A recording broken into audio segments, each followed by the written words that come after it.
La casa ya ha sido transferida a nombre de Javier. Tú ya no vives aquí. Lorena soltó esas palabras parada en el marco de la puerta de la habitación, con una frialdad absoluta, mientras la enfermera todavía estaba ajustando la vía del suero en mi brazo. Yo acababa de despertar de un coma de 3 semanas. Apenas tenía fuerzas para mantenerme sentada en la cama del hospital, y ella ya estaba allí, plantada con los brazos cruzados, despachándome como si fuera un objeto viejo. La enfermera detuvo lo que estaba haciendo de inmediato. Me miró a mí, luego miró a Lorena. No pronunció ni una sola palabra, pero la expresión en su rostro lo decía todo. El camillero que había venido a buscarme se quedó paralizado en la entrada, incómodo, sin saber hacia dónde dirigir la mirada. El sol de la tarde entraba con fuerza por la ventana y golpeaba directamente mi rostro. Todo se veía demasiado claro, brutalmente real. Lorena sacó su celular y comenzó a deslizar la pantalla con indiferencia, como si acabara de resolver un trámite molesto y aburrido. Ni siquiera se dignó a mirarme de nuevo. Yo no lloré, no grité, solo me quedé mirándola fijamente, tratando de procesar cómo habíamos llegado a ese punto, a ese abismo. Pensé en la máquina de coser que vendí con dolor en el alma para dar el pago inicial de esa casa. Pensé en todas las facturas y cuentas que pagué completamente sola durante 20 años interminables. ¿Sabes cuando sientes que tu vida entera se derrumba con una sola frase? Fue exactamente eso. Yo había trabajado 12 horas diarias para criar a Javier sola después de que su padre falleció. Pagué su escuela, su comida, su ropa, absolutamente todo. La casa era mía. Las escrituras estaban a mi nombre. Había sudor mío impregnado en cada ladrillo de esas paredes. Pero mientras yo estaba en coma, indefensa, sin poder firmar nada, sin poder decir nada, ellos me lo arrebataron todo. Lo que ellos no sabían es que yo todavía guardaba una copia de la escritura original y que, en menos de una semana, yo iba a estar de regreso, con la policía, con un abogado implacable y con la verdad en la mano. Si alguna vez fuiste humillado por quien más amabas, quédate hasta el final, porque esta historia no termina con mi derrota. Me llamo Teresa. Tengo 67 años. Trabajé toda mi vida como costurera. Empecé a los 14 años ayudando en la casa de una señora que confeccionaba vestidos de novia. Aprendí el oficio allí. Después armé mi propio rincón en la sala de mi casa, con una máquina usada que compré pagándola en cuotas. Me casé con Miguel cuando yo tenía 22 años. Él era chofer de autobús. No teníamos mucho dinero, pero era suficiente para vivir. Javier nació 2 años después. Tuve que dejar de coser por unos meses para cuidarlo, pero pronto volví al trabajo. Lo necesitábamos desesperadamente. Cuando Javier tenía 8 años, Miguel sufrió un infarto fulminante al volante. Fue todo muy rápido. Ni siquiera dio tiempo de llegar al hospital. Me quedé completamente sola, con un hijo pequeño y una pila enorme de deudas por pagar. Fue ahí donde entendí lo que significaba trabajar de verdad. Me despertaba a las 5 de la mañana, preparaba el café, dejaba a Javier listo para la escuela y me sentaba frente a la máquina. Cosía sin parar hasta el mediodía. Paraba solo para preparar el almuerzo y volvía a la máquina. A veces me quedaba hasta la medianoche terminando algún encargo urgente. Yo cosía de todo: vestidos de fiesta, pantalones de vestir, dobladillos de cortinas, arreglos de cremalleras. Lo que apareciera, yo lo hacía. Hubo un año en que cosí 300 uniformes escolares yo sola. Mi columna me dolía tanto que por las noches no conseguía ni acomodarme en la cama. Pero yo necesitaba ese dinero. Javier nunca pasó necesidades. Él tenía útiles escolares nuevos todos los años. Tuvo zapatillas buenas, ropa limpia siempre, comida caliente en la mesa. Cuando quiso hacer un curso de computación, vendí mi máquina vieja y compré una más sencilla, solo para pagarle sus estudios. Él ni siquiera sabe eso. Cuando cumplió 18 años, junté todos mis ahorros para dar el pago inicial de una casa. No era una mansión. 2 habitaciones, sala, cocina, un patio pequeño. Pero era nuestra. La pagué religiosamente durante 15 años. Todos los meses, sin atrasarme ni un solo día. La escritura salió finalmente a mi nombre. La guardé en una carpeta azul junto con todos los comprobantes de pago. Javier creció, consiguió empleo, Comenzó a ayudar con los gastos de la casa. Nos llevábamos bien. Él era un hijo atento. Cuando yo me enfermaba, él preparaba la comida, me traía los remedios.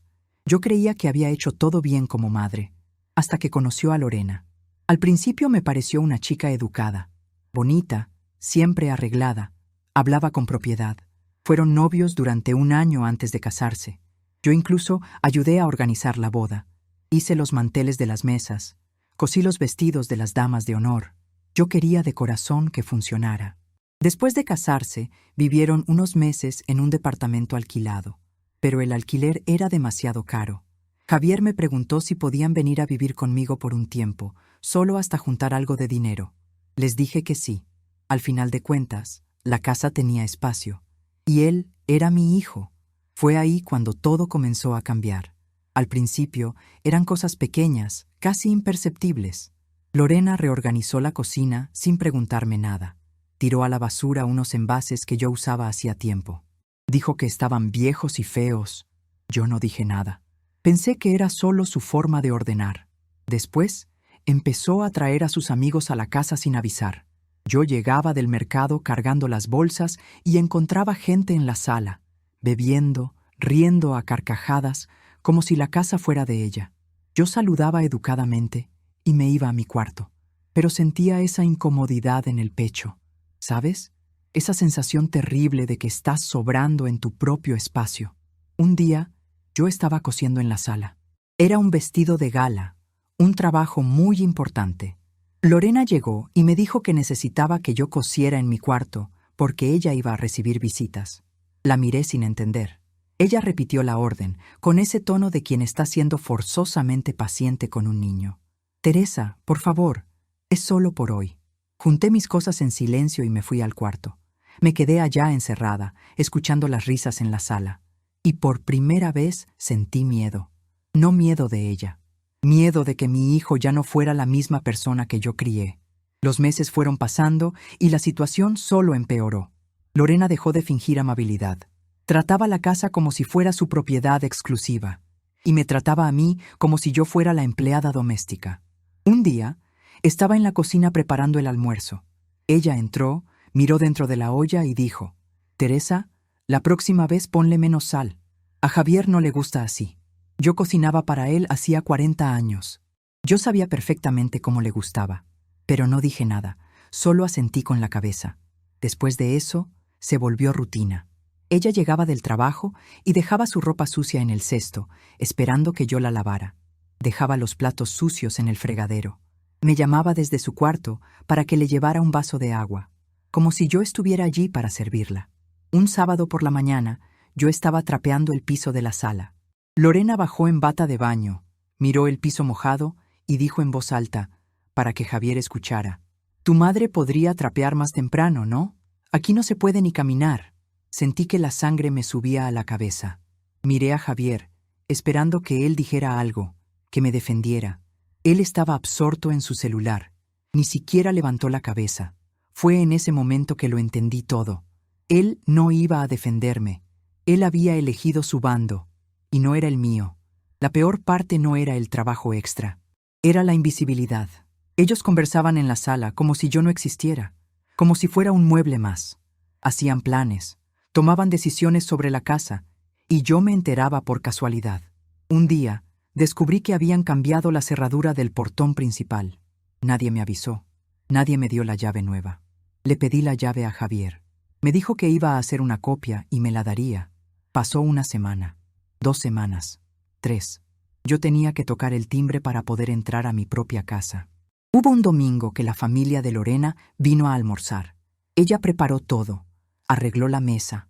Colocó un mantel bonito. Yo ayudé a cocinar toda la comida. Cuando todo el mundo se sentó a comer, no había lugar para mí en la mesa. Lorena me miró y dijo: «Ay, Teresa, tú puedes comer en la cocina, ¿verdad? La mesa está muy llena». Me quedé paralizada, sosteniendo mi plato. Sus padres estaban allí, sus hermanos, todos escucharon. Y nadie dijo absolutamente nada. Me fui a la cocina, me senté sola. Comí mirando a la pared. Y por primera vez, lloré de verdad. Pero lloré en silencio, para que nadie me escuchara. Después de ese día, las cosas empeoraron todavía más. Lorena comenzó a querer controlar el dinero. Dijo que iba a organizar las finanzas de la casa. Me pidió que le entregara mi parte de la jubilación para que ella la administrara. Dijo que así sobraría más dinero a fin de mes.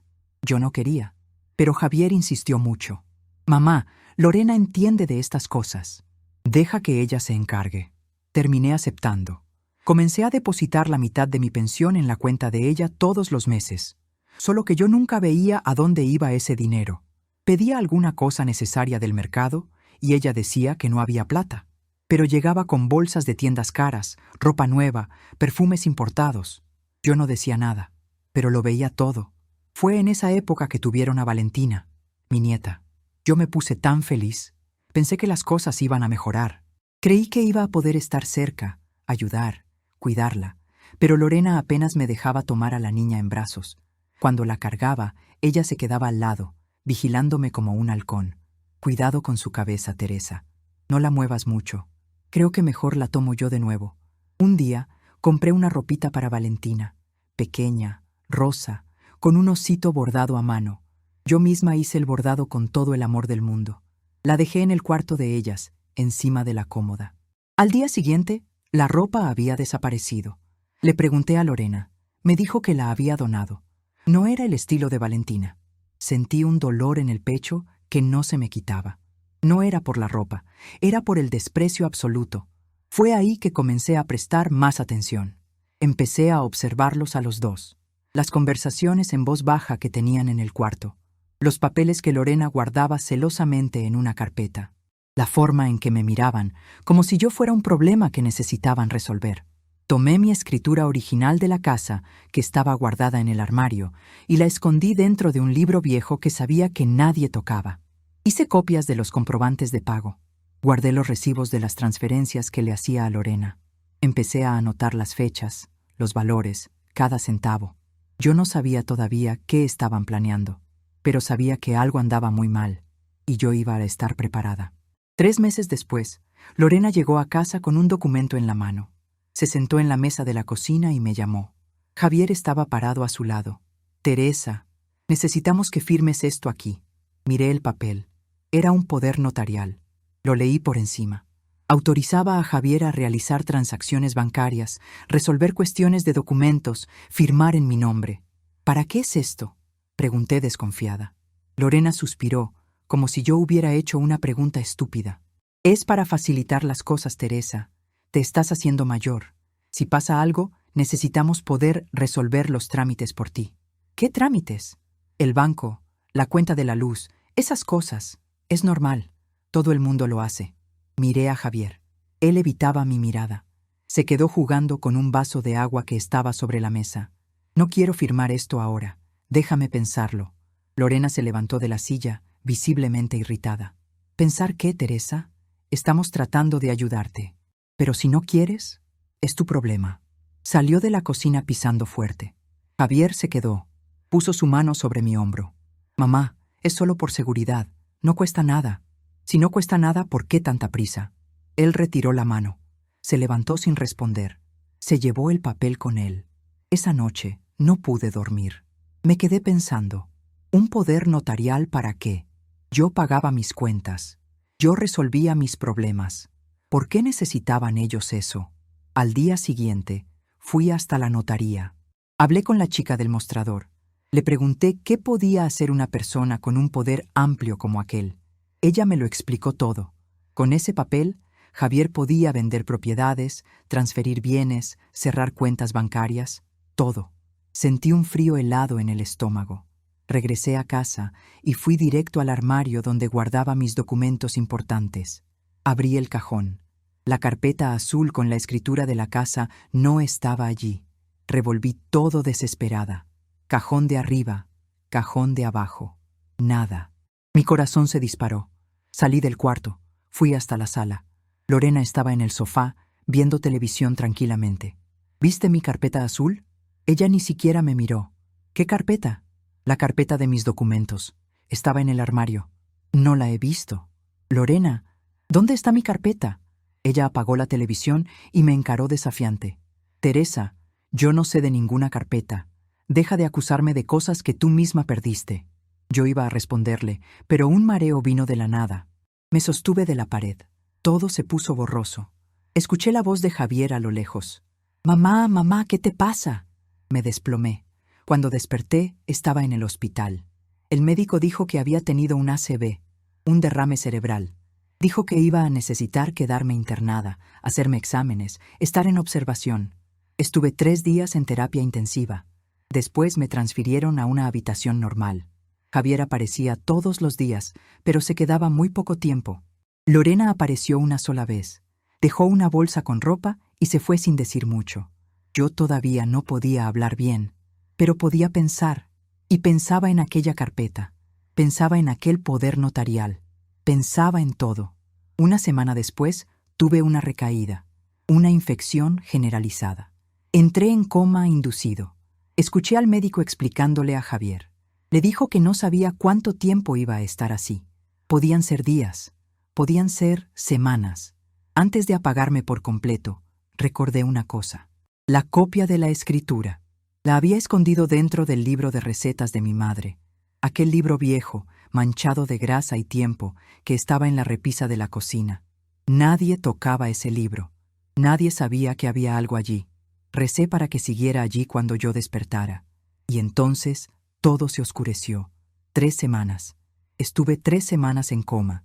Y cuando desperté, lo primero que escuché fue la voz de Lorena diciendo que la casa ya no era mía. 2 días después, me dieron el alta. Todavía estaba débil. Mi pierna izquierda no obedecía bien. Necesitaba un bastón para caminar, pero necesitaba ir a casa. Necesitaba ver con mis propios ojos lo que había sucedido. Javier fue a buscarme al hospital. No habló casi nada en el camino. Solo conducía mirando al frente. Intenté preguntarle sobre la casa, sobre los papeles, pero él desviaba el tema. Después hablamos, mamá. Necesitas descansar. Cuando llegamos a mi calle, vi que había gente en la acera. Doña Clara, mi vecina de hace 30 años. Don Pedro, el dueño de la tiendita de la esquina. Lucía, que vivía 2 casas más abajo. Todos estaban allí, de pie, mirando. Bajé del auto despacio. Javier me sostuvo del brazo. Caminamos hasta el portón. Lorena estaba en la puerta, de brazos cruzados.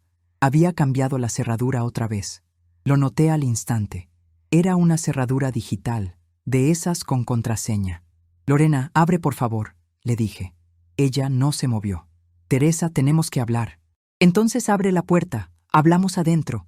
No, habló seco, fuerte, para que todo el mundo escuchara. Tú ya no vives aquí. Doña Clara dio un paso al frente, indignada. ¿Pero qué historia es esa, muchacha? La casa es de Teresa. Lorena se giró hacia ella con una sonrisa forzada y cínica. La casa fue de Teresa. Ahora está a nombre de Javier. Todo es legal, escrituras nuevas, todo en orden. Ella está confundida por el derrame, pobrecita. Pero ya no tiene nada suyo aquí. Sentí que mis piernas flaqueaban. Javier, di algo. Él estaba a mi lado, callado, mirando al suelo. Javier, le hablé más fuerte. Levantó la cabeza, pero no pudo mirarme a los ojos. Mamá, Lorena tiene razón. La casa está a mi nombre ahora. Tú firmaste el poder antes de internarte. Fue todo legal. Yo no firmé ningún poder. Sí firmaste. ¿No te acuerdas por el derrame? Su voz era baja, sin fuerza, como si hubiera memorizado un guión. Lorena dio un paso adelante y se acercó mucho a mí. Teresa, no tienes nada más aquí. Tu ropa está en esa bolsa de ahí. Señaló una bolsa de supermercado tirada en el suelo, frente al portón. Agárrala y vete, o llamo a la policía por invasión de propiedad. Silencio. La calle entera se quedó en un silencio sepulcral. Hasta los perros dejaron de ladrar. Don Pedro dio un paso al frente. Esto no está bien. Teresa ha vivido aquí toda la vida. ¿Cómo es posible que... Usted no tiene nada que ver en esto? Lo cortó Lorena. Esto es un asunto de familia. Miré hacia aquella casa. La casa que pagué sola durante 15 años. La casa donde crié a mi hijo. La casa que tenía mi sudor en cada ladrillo. Miré a Javier. Él seguía con la cabeza baja. No iba a darle el gusto a ella de verme llorar. No ahí. No frente a todo el mundo. Apreté el bastón con fuerza. Me agaché despacio y recogí la bolsa del suelo. La pesé en mi mano. Era demasiado ligera. Mi vida entera no cabía allí. Miré a Lorena una vez más. Está bien. Me voy. Di media vuelta y comencé a caminar. Doña Clara vino a mi lado de inmediato. Teresa, vente a mi casa. No te vas a quedar en la calle. Asentí con la cabeza, pero no logré hablar. Caminé despacio, arrastrando la pierna mala, aferrada a esa bolsa miserable. Y detrás de mí, escuché la voz de Lorena, alta, clara, para que todos la oyeran. Finalmente, ya no iba a aguantar más a esa vieja dentro de mi casa. Me quedé en casa de doña Clara. Ella me dio el cuarto de huéspedes, pequeño, pero limpio. Tenía una cama, un armario antiguo y una ventana que daba al patio. No me cobró nada. Me dijo que me quedara el tiempo que necesitara. Los primeros 2 días casi no salí de la habitación. Me quedaba acostada, mirando el techo. La pierna todavía dolía, pero el alma dolía más. No podía dejar de pensar en esa frase. Finalmente, ya no iba a aguantar más a esa vieja dentro de mi casa. Mi casa, no de ella, mía. Doña Clara tocaba a la puerta, traía comida, té, preguntaba si necesitaba algo. Yo le agradecía, pero apenas tocaba el plato. No tenía hambre, no tenía ganas de nada. Al tercer día, ella se sentó en el borde de la cama. Teresa, ¿te vas a quedar ahí hasta cuándo? Levántate, date un baño. Tú no eres mujer de rendirse. La miré con tristeza. Doña Clara, me robaron todo. Ya no tengo nada. Tienes tu dignidad. Y tienes razón. Esto no puede quedarse así. Ella tenía razón. No podía quedarme allí, acostada, esperando la muerte. Necesitaba reaccionar. Esa tarde me levanté, me bañé, me puse la ropa que había traído en la bolsa. Me senté en la mesa de la cocina de doña Clara y empecé a pensar. Lo primero que hice fue abrir aquella bolsa plástica. Habían metido allí 3 mudas de ropa vieja, un cepillo de dientes, un peine roto. Nada más. Ningún documento, ninguna foto. Nada que fuera realmente valioso para mí. Pero ellos habían olvidado una cosa. No sabían de la copia de la escritura que yo había escondido. Necesitaba volver allá y recuperar ese libro. Pero no podía ir de frente. Lorena había cambiado la cerradura. Y si yo aparecía, ella cumpliría su amenaza de llamar a la policía. Fue ahí que me acordé de Lucía, la vecina de 2 casas más abajo. Su hija, Rocío, trabajaba como empleada doméstica por días. Y una de las casas que limpiaba era la mía. Es decir, la casa que era mía. Fui hasta la casa de Lucía.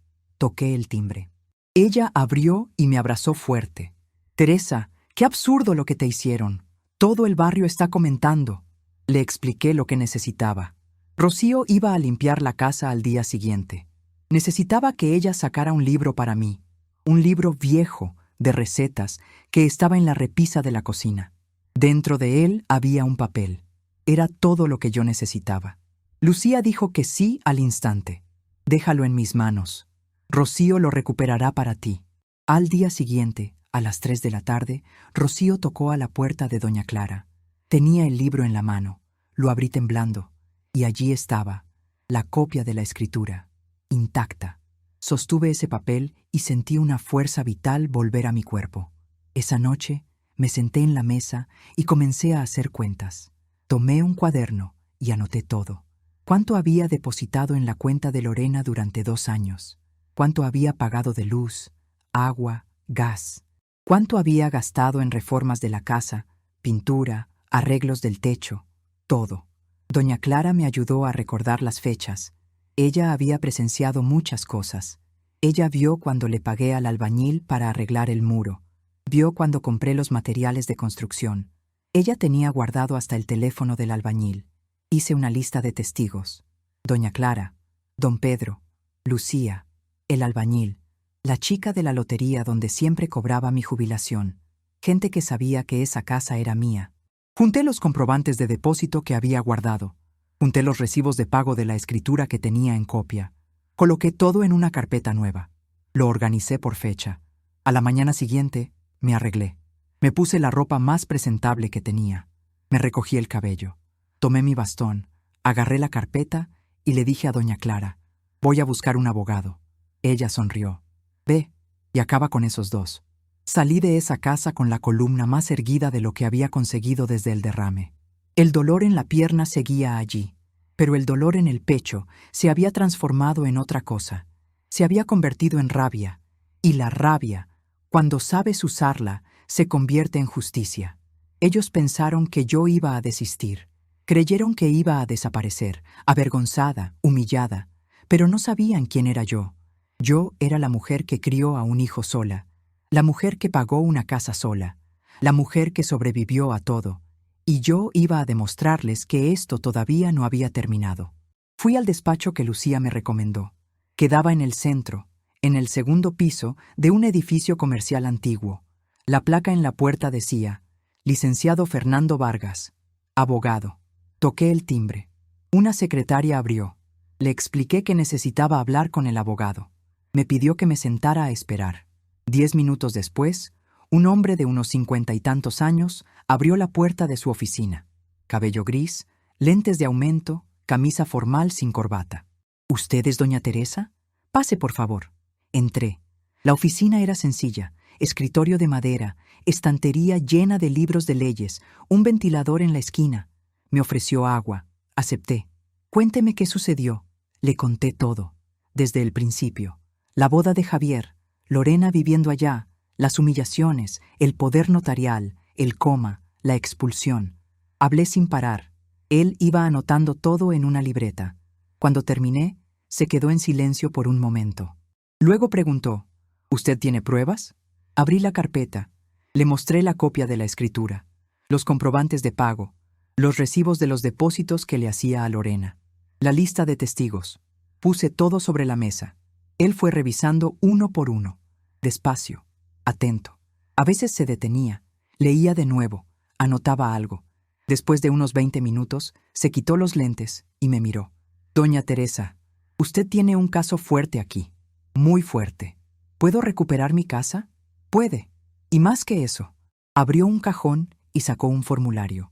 Voy a necesitar algunas cosas más, pero antes necesito ir al registro público a verificar algo. Si es lo que estoy pensando, ellos no solo le quitaron la casa, cometieron un delito grave. Al día siguiente, el licenciado Vargas me llamó. Me pidió que fuera a su oficina de nuevo. Cuando llegué, tenía una expresión muy seria. Doña Teresa, fui al registro. Conseguí la copia de la escritura que está registrada ahora a nombre de su hijo. Puso el papel frente a mí. Mire aquí, esta firma. ¿Es suya? Miré. Era una firma con mi nombre. Pero no era mi letra. Era parecida. Intentaba serlo, pero no lo era. No, yo no firmé esto. Me lo imaginé. Falsificaron su firma y usaron un poder que usted nunca otorgó. Esto no es solo un fraude civil. Es un delito penal. Falsificación de documentos. Estafa. Podemos denunciarlos a la policía. Sentí que el corazón se me aceleraba.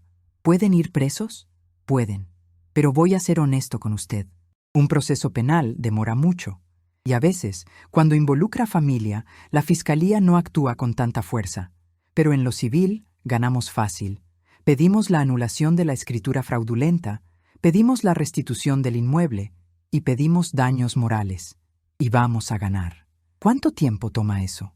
Con una medida cautelar urgente, logramos que usted vuelva a su casa en 1 o 2 semanas. A lo mucho. La escritura es claramente falsa. El juez verá esto de inmediato. Respiré profundo. Por primera vez en semanas, sentí esperanza verdadera. ¿Qué necesito hacer? Él tomó un bolígrafo y comenzó a dibujar un esquema en el papel. Vamos a actuar en 3 frentes. Primero, jurídico. Presento la demanda de nulidad de escritura y restitución hoy mismo. Pido la orden urgente.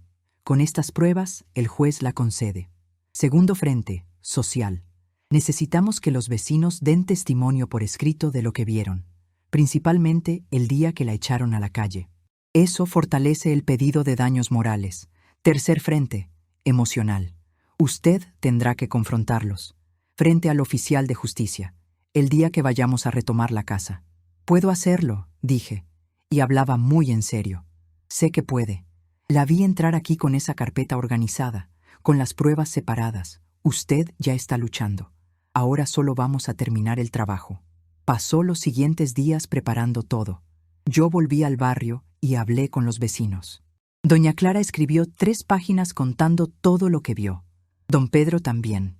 Lucía. el albañil que hizo el muro. Hasta Rocío, la que trabajaba limpiando allá, escribió diciendo que Lorena siempre hablaba mal de mí y que veía cómo me trataban como sirvienta. Junté todo y se lo llevé al licenciado Vargas. Él armó un expediente completo, anexó todas las pruebas, todos los testigos y presentó la demanda. 3 días después me llamó. Doña Teresa, el juez concedió la medida cautelar. Usted tiene derecho a volver a su casa inmediatamente. Voy a coordinar con el oficial de justicia para la próxima semana. ¿Está lista? Miré por la ventana del cuarto de doña Clara. Vi la calle, vi las casas. Vi mi casa allá al final de la calle, con la puerta cerrada. Estoy lista. La semana pasó muy lenta. Cada día parecía tener 48 horas. Me despertaba temprano, tomaba café con doña Clara y me quedaba organizando mentalmente lo que iba a decir, lo que iba a hacer. ¿Cómo iba a reaccionar cuando viera la cara de Lorena de nuevo? El licenciado Vargas me llamó el jueves. Doña Teresa, está agendado para el sábado por la mañana, a las 10. El oficial de justicia estará allí. Yo estaré allí. No estará sola. Lo sé, dije. Pero incluso si lo estuviera, iría igual. El viernes por la noche separé mi ropa. Nada muy elegante, nada que pareciera que estaba tratando de impresionar. Pantalón negro, blusa blanca, zapatos cerrados. Simple, digno. Planché la ropa con cuidado, la doblé y la dejé en la silla del cuarto. Intenté dormir, pero no pude. Me quedé acostada, mirando el techo, repasando todo en mi cabeza. Las pruebas, los testigos, la escritura falsificada. Sabía que tenía la razón, sabía que iba a ganar. Pero aún así, el corazón se me apretaba. A las 5 de la mañana me levanté, me bañé, me arreglé despacio, me recogí el cabello en un rodete bajo, me miré al espejo. Estaba más delgada, más cansada, pero estaba de pie. Y eso ya era mucho. Doña Clara tocó a la puerta. Teresa, hice un café bien fuerte. Ven a comer algo.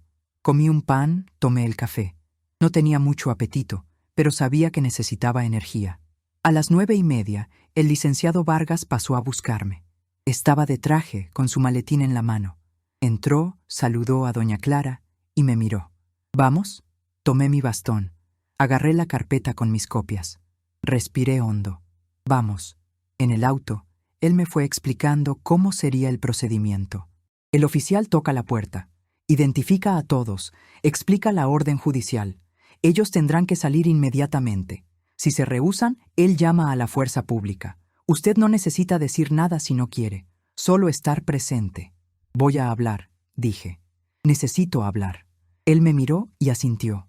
Entonces hable, pero con calma, sin pelear. La justicia ya está de su lado. No necesita probar nada más. Cuando doblamos en mi calle, sentí que el estómago se me revolvía. Era sábado por la mañana. Había gente lavando sus autos, niños jugando en la vereda. Todo normal. Pero para mí, nada era normal. El auto del oficial de justicia ya estaba estacionado frente a la casa.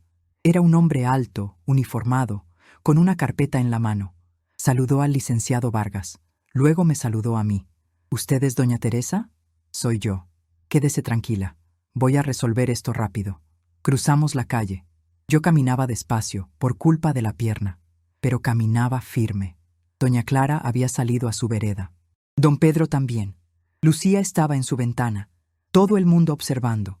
Nos paramos frente al portón, aquel portón que pinté 3 veces, que arreglé cuando se oxidó, que abrí y cerré 1000 veces. El oficial tocó el timbre. Nadie atendió. Tocó de nuevo. Esta vez mantuvo el dedo presionado más tiempo. La cortina de la sala se movió. Alguien estaba mirando. El oficial tocó por 3ª vez y gritó: «¡Oficial de justicia! ¡Abran la puerta!». Escuché pasos. La puerta se abrió y allí estaba ella. Lorena, en bata, con el cabello suelto, cara de quien acaba de despertar. Miró al oficial, miró al licenciado Vargas, y cuando me vio a mí, su cara cambió. Se puso pálida como un papel. «¿Qué quieren ustedes?». El oficial abrió su carpeta. Sacó un documento. Orden de restitución de inmueble. La casa pertenece a doña Teresa.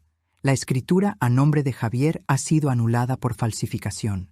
Ustedes tienen hasta el final del día para desocupar la propiedad.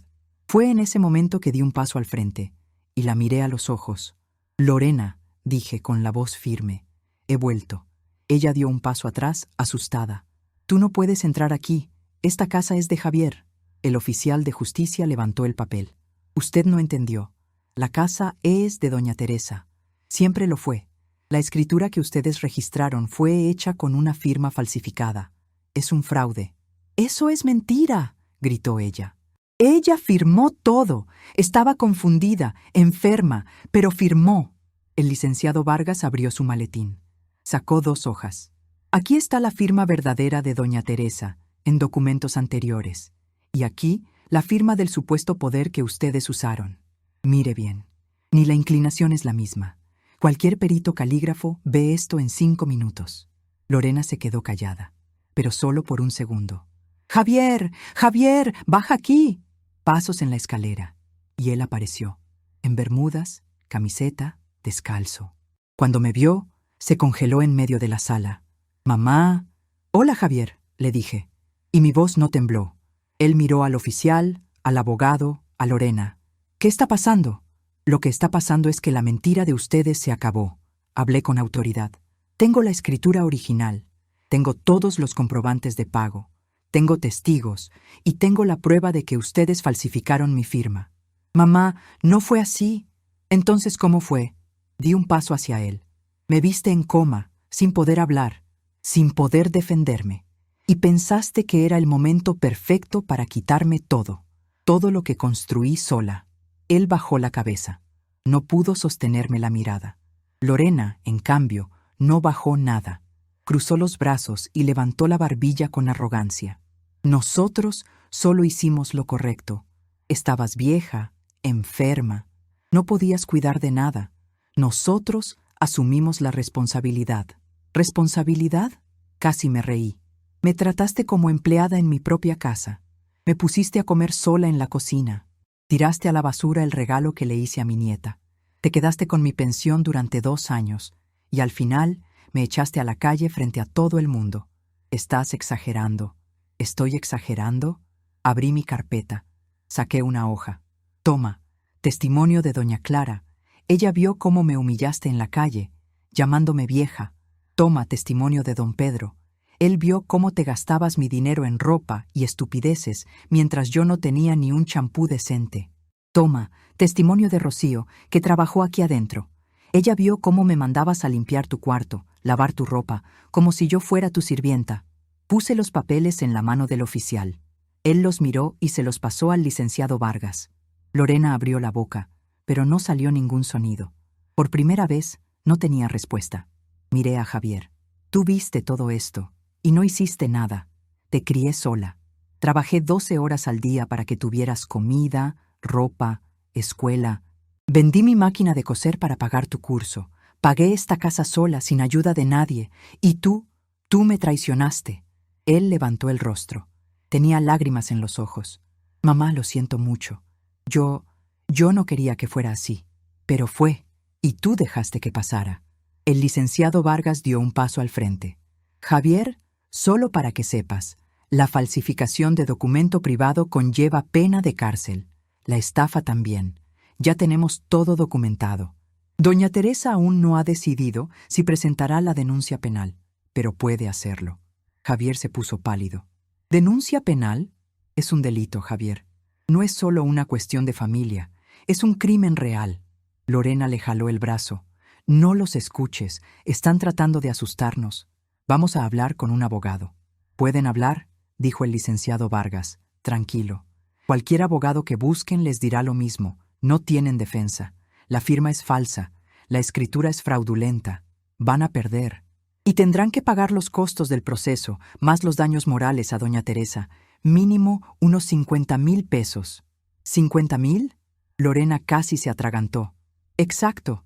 Por daños morales, humillación pública, expulsión de una anciana de su propia casa, explotación financiera. El juez no tendrá piedad. Ella se quedó mirando, incrédula. Por primera vez desde que conocí a esa mujer, no tenía el control de la situación. El oficial golpeó su carpeta con el bolígrafo.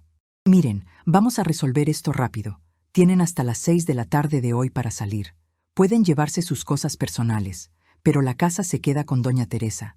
Si a las 6 de la tarde todavía están aquí, vuelvo con la policía y los saco a la fuerza. ¿Entendido? ¡Esto es un absurdo!, gritó Lorena. No tenemos ni a dónde ir. Debieron haber pensado en eso antes, dije yo, y mi voz salió fría, firme como el acero. Yo me quedé sin casa cuando ustedes me echaron. Y yo estaba saliendo de un coma. Ustedes están sanos. Vean cómo se las arreglan. Javier dio un paso en mi dirección. Mamá, por favor, déjanos quedarnos unos días, solo hasta que encontremos un lugar. Lo miré fijamente. A aquel niño que cargué en brazos, que arrullé para dormir, que protegí de todo peligro, y que me apuñaló por la espalda. No, él se estremeció con la palabra. Mamá, ya no eres mi hijo. Un hijo no le hace eso a su madre. Eres un extraño. Y los extraños no viven en mi casa. Silencio pesado. Hasta el oficial dejó de mover los papeles. Lorena agarró el brazo de Javier con fuerza. Vente, no vamos a rogarle. Vamos a agarrar nuestras cosas y salir de esta casa vieja. Nunca me gustó vivir aquí de todas formas. Subió la escalera pisando fuerte. Javier se quedó parado, mirándome. Abrió la boca, como si fuera a decir algo, pero no dijo nada. Solo se dio la vuelta y subió detrás de ella.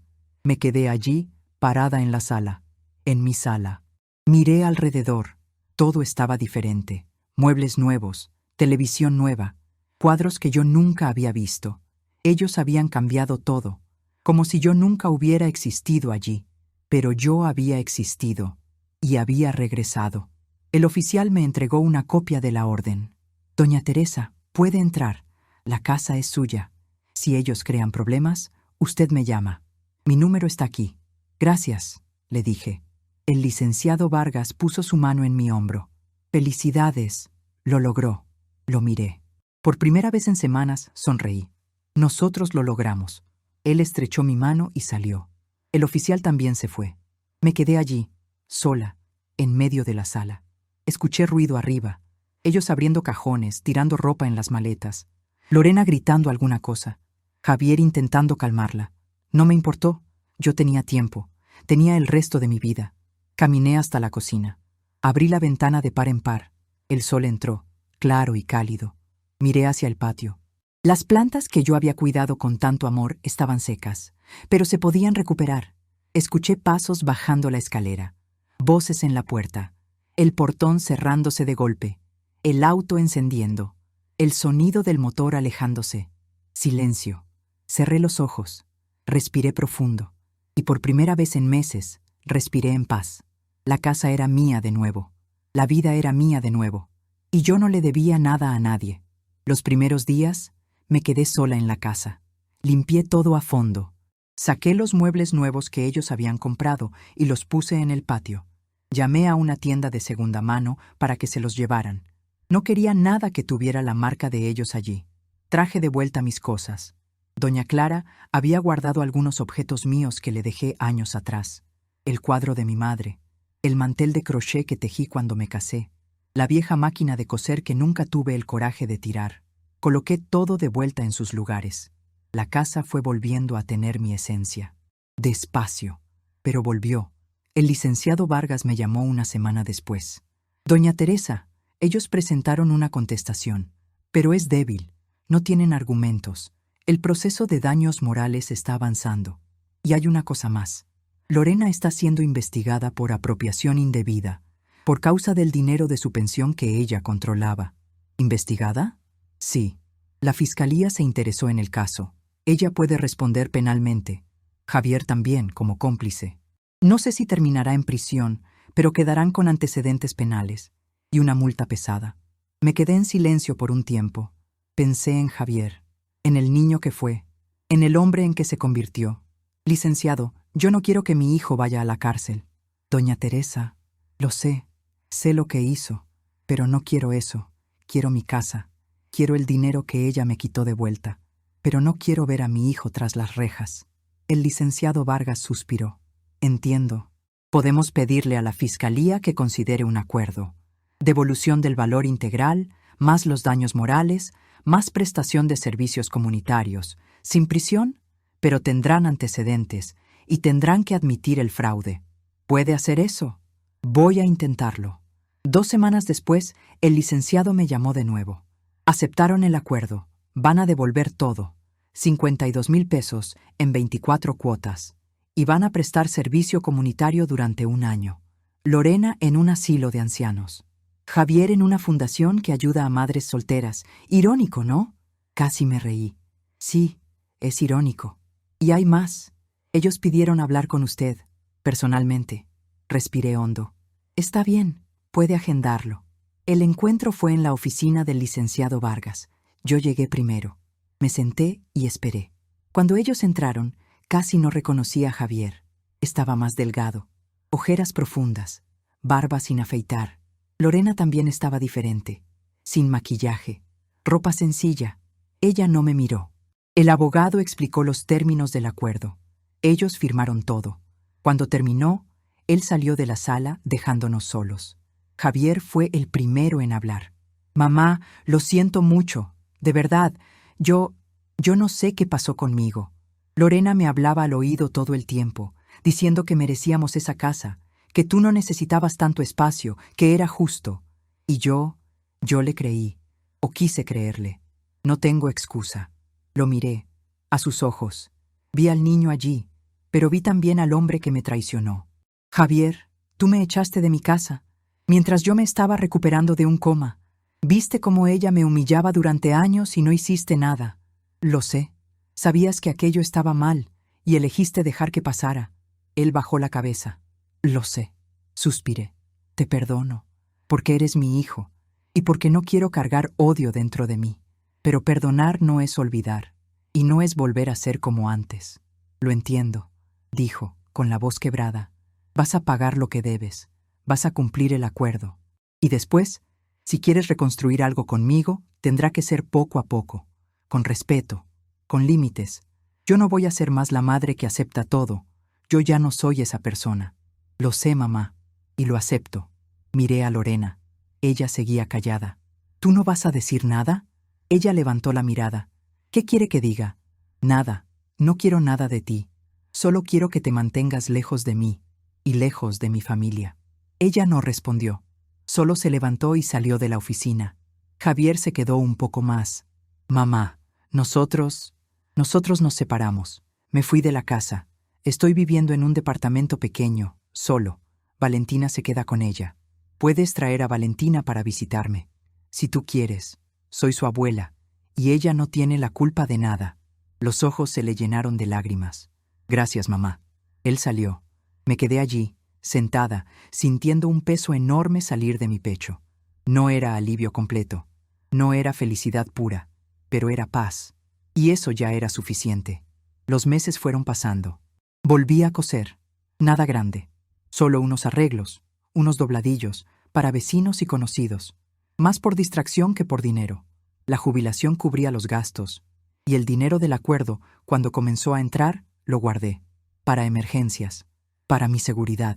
Javier comenzó a visitarme, 1 vez al mes, siempre avisando antes, siempre respetuoso. Traía a Valentina. Yo hacía pastel, tomábamos café, conversábamos. No era como antes, pero era algo, y algo era mejor que nada. La casa volvió a ser mía. De verdad, no solo en el papel, en el sentimiento. Me despertaba por la mañana, abría la ventana de la cocina, preparaba mi café y sentía que aquel lugar me pertenecía. Nadie iba a quitármelo de nuevo. Doña Clara se convirtió en mi amiga más cercana. Tomábamos café juntas todas las semanas. Ella me ayudó a plantar de nuevo en el patio. Pusimos tomates, lechuga, albahaca. Quedó hermoso.